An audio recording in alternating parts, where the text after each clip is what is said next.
گھر کا دین ماں باپ زندہ ہیں ان کے پیر دھو لو، ان کی دعائیں لے لو. گھر والے ہو اپنی بیوی سے حسن سلوک کرو. گالی دینا، تانے دینا، طنز بولیاں، اپنے گھروں کو آگ نہ لگاؤ. ہمارا جوائنٹ فیملی سسٹم ہے، ماں باپ کو اپنا مقام دو، بیوی کو اپنا مقام دو. ہمارا سسرالی معاشرہ ظالم ہے، درد سے کہہ رہا ہوں ظالم ہے. ہمارا سسرالی معاشرہ ظالم ہے، چاہے دیندار کہلاتے ہوں، چاہے دنیا دار کہلاتے ہوں، چاہے پڑھے لکھے کہلاتے ہوں، چاہے ان پڑھ کہلاتے ہوں. ظلم ہے. میں کہاں سے اس کی تعویل کروں؟ اگر ماں باپ کی طرف سے زیادتی ہے اپنی بیوی کو بچاؤ. اور کہیں بیویاں ایسی زوردار ہیں کہ وہ گھر کو آگ لگانے پر آئی ہوتی ہیں. اگر بیوی زیادتی کرے تو ماں باپ کو بچاؤ. یہ تمہارا کام بیچ میں ایک پل بننا ہے، دونوں رشتوں کو جوڑنا ہے. جس طرف بہنوں کی طرف سے زیادتی ہے بیوی کو بچاؤ، بیوی کی طرف سے اپنے دوسرے رشتوں کو بچاؤ.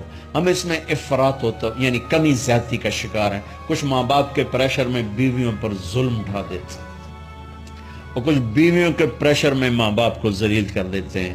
یہ دونوں انسانیت سے دور کی چیزیں ہیں. بھائیو اپنے نبی کی زندگی پڑھو. اللہ میرے نبی کی ایک حدیث سناؤ.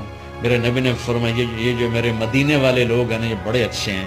ان کے گھر میں جب کسی کی ڈولی اترے نا تو اسے یوں لگتا ہے جیسے میں اپنے ماں باپ کے گھر ہی آ گئی. یہ چند دن پہلے میں نے حدیث پڑھی تو مجھے بڑا مزہ آیا کہ میرا تو مستقل مضمون میں بیان کرتا رہتا ہوں. آپ نے فرمایا کہ یہ جو میرے انصار ہیں مدینے والے، ان کے گھر میں کسی کی ڈولی آ جائے تو اسے یوں لگتا ہے جیسے اس کو اپنے ماں باپ اور ساس سسر میں کوئی فرق ہی نہیں نظر آتا کہ یہ ایسے اچھے اخلاق کے لوگ ہیں. چلو اگر یہ نہیں ہو سکتا تو کم از کم یہ نفرت تو نہ ہو. لگائی بجھائی، لڑائی جھگڑے، طلاقوں کی شرح بڑھ چکی ہے صرف زبان کی بدتمیزی پر، صرف زبان کی بدتمیزی پر، صرف زبان کی بدتمیزی پر طلاقوں کی شرح بڑھ چکی. بھائیو اپنے اخلاق سے اپنے رشتوں کو جیتو. ماں باپ کا دل جیتنا ہے، بہن بھائیوں کا دل جیتنا ہے، اپنی بیوی کا دل جیتنا ہے اچھے اخلاق کے ساتھ. بیوی کے ذمہ خامن کا دل جیتے اچھے اخلاق کے ساتھ، ساس سسر کا دل جیتے اچھے اخلاق کے ساتھ، اپنے بہن بھائیوں کا دل جیتے اچھے اخلاق کے ساتھ. میرے رب کی قسم تم چپ رہنا سیکھ لو، عزت تمہارے قدموں میں آ کے گرے گی. جواب نہ دو، چپ ہو جاؤ، اللہ عزت تمہارے قدموں پہ لا کے کھڑا کر دو. تمہارے قدموں میں آ کے اللہ عزت کو گرائے گا. اولاد کو عزت دو، اولاد کو عزت دو، اولاد کو عزت دو. ان کو ٹائم دو، پھر یہ ساری زندگی تمہارے غلام بنے گے. 3 سال کے بچے کو اسکول میں دھکا دے دیا، آیا تو ٹیوشن والے کے پاس بھیج دیا اور خود اپنے مزے کیے، تو یہ اولاد کبھی تمہاری نہیں ہوگی. انہیں ٹائم دو اور اولاد کی خواہشات کا خیال کرو. ان پر ایسے ماں باپ ہونے کی ایسی دھونس مت جماؤ. آج کل اولاد نافرمان ہے، آدھا قصور ماں باپ کا ہے، آدھا اولاد کا ہے. کہ یہ وہ شفقت اور وہ محبت اور وہ ٹائم نہیں دیتے، اس سے آگے بات خراب ہو جاتی. اور ایک بڑا حساس موضوع ہے رشتے ناتوں میں اولاد کی رعایت کرو. اپنی اولاد کی پسند ناپسند کا خیال کرو، ان پر مسلط مت کرو. اولاد سے کہتا ہوں کورٹ کی شادیاں نہ کرو، عشق معشوقی کی شادیاں نہ کرو. یہ 99.9% ناکام ہو جاتی ہیں. زندگی اور چیز ہے، عشق معشوقی اور چیز. اپنے ماں باپ کی دعائیں برکتیں لے کر شادی کرو.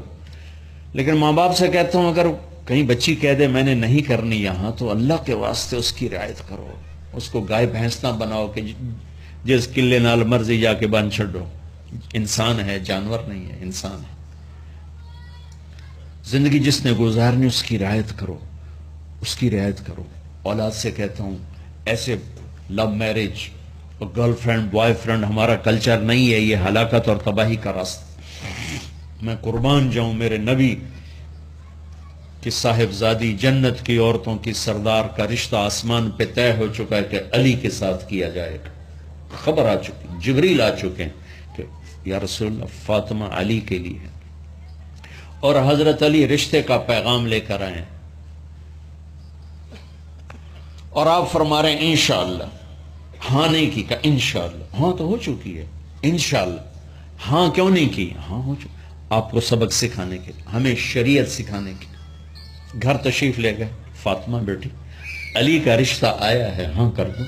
اللہ اکبر۔ جب جبریل آ کے بتا چکے ہیں کہ یہ رشتہ ہو چکا ہے آسمانوں پر، اللہ نے کہہ دیا ہے کہ فاطمہ علی کا کے ہاتھ میں دی جائے گی، پھر یہ کیوں پوچھ رہے ہیں بیٹی علی کا رشتہ آیا ہے، ہاں کر دوں؟ ہمیں سکھانے کی کہ کتنی بچیاں سسک کے زندگی گزار دیتی ہیں، ماں پیو زبردستی کر دیتے، کتنے بچے سسک کے زندگی گزار دیتے ہیں کہ ماں باپ زبردستی کر دیتے۔ بھائیو اللہ کے واسطے شریعت پڑھو، دین پڑھو، نبی کی زندگی پڑھو۔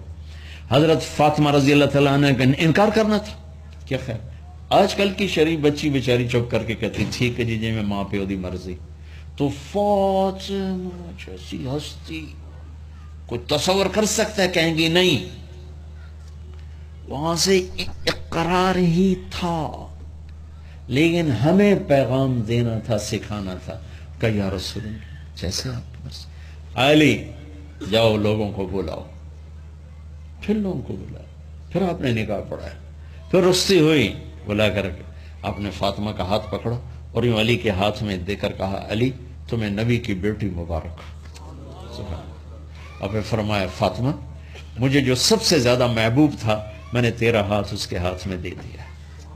بھائی اللہ کے واسطے اپنی قومی زندگی سے نکلو، رواجی زندگی سے نکلو، پنجاب کی زندگی، پٹھانوں کی زندگی، بلوچوں کی زندگی، سندھیوں کی زندگی، یہ بت ہیں، ان کو توڑ کے نبوت والی زندگی، نبوت والی زندگی، نبوت والی زندگی وہ اختیار کریں گے، ہماری عورتیں بھی سکھی، ہمارے مرد بھی سکھی، ہماری اولاد بھی سکھی۔